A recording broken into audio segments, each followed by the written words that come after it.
When we think of the Russian war effort, we often focus on tanks, drones, conscripts. But there's another battlefield, the internet, and what's happening online in Russia today is not merely censorship, it's a wholesale attempt to suffocate communication, to sever ties with the outside world, to say who's in, who's out, who's on a list that's unacceptable, and to prepare something darker, perhaps a new mass call-up or even the suppression of news about a high-level death. We think possibly the death of Putin will finally be announced. Let's begin with the extraordinary ruling from a Moscow court that anyone paying for Instagram verification could face up to 8 years in prison for financing extremism. Think about that. A blue check mark bought on a banned platform has been reclassified as a criminal offence.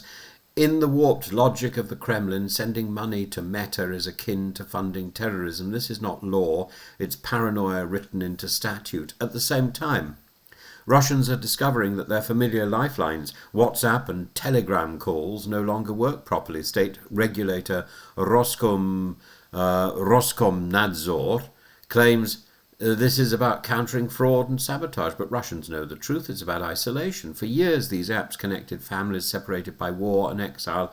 A grandmother in Novosibirsk could call her son in Kiev. Now that lifeline's throttled. We're now told these restrictions are partial. In reality, their practice runs for total disconnection. Human Rights Watch has described this as a death by 1,000 cuts, but bit by bit, Russia is approaching the Chinese model of the Great Firewall. But with one crucial difference. Russia lacks China's technological self-sufficiency. This is censorship by sabotage, shutting down cell service, blocking VPNs, throttling global platforms.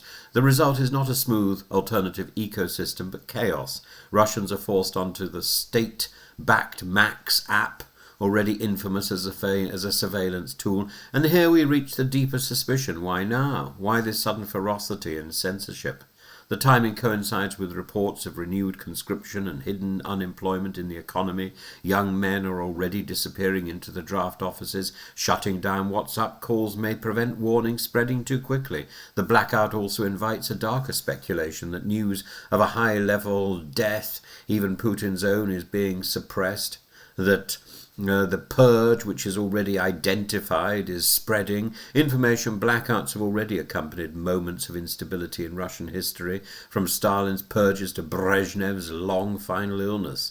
The economic consequences are also severe. Internet shutdowns mean payment systems fail, maps won't load, taxes stop, retail stalls. For an economy already crippled by sanctions, demographic decline and war losses, this seems to be madness, yet the Kremlin presses on, willing to break its own digital economy for the sake of political control. One of the bitter ironies here is that censorship designed to project strength actually signals weakness. A confident state doesn't fear WhatsApp. A stable leadership doesn't jail people for Instagram subscriptions. What we are seeing is the paranoia of a regime at war with its own people, a regime that knows information is more dangerous than any drone. So yes, something is happening.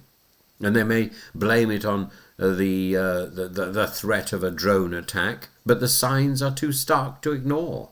Russia is not merely closing its internet, it is closing its society. And whether this is preparation for mass mobilization or the cover-up of an unannounced death, we cannot say yet. But history teaches us this: when communication falters, repression grows, and the rulers themselves tremble. The crisis in the Russian internet is not a technical glitch, it's a warning. Be warned.